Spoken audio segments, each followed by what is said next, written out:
Eliza? Eliza? Eliza? Mag-uusap tayo. Alam ko na, tol. Ito. Alam ko na, tol. Ito. Alam ko na, tol. Ito, tol. Makakalimutan mo lang ang problema. Makakalimutan mo lang ito. Sige na, libre ko na sa'yo.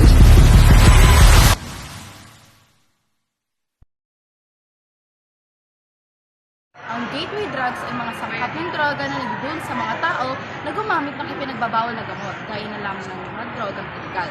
Ayon sa pag-aaral, ang isang pangunahing sangkap ng gateway drugs ay ang nicotine siyang nakakaapekto sa utak ng isang individual upang makaramdam ito ng pangangailangan o sa Ingles ay tinatawag na urge sa paggamit ng mga hard drugs o illegal na droga.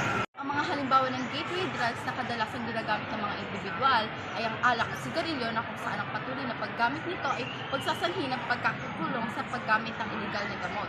Kagaya na lamang nang nagsimula ka magsigarilyo, mapupunta sa pag-inom ng alak hanggang sa curious ka at gagamit ka na rin ng illegal na droga na nagiging sanhi upang mawala sa iyong sarili at mapaliwala sa buhay na meron ka.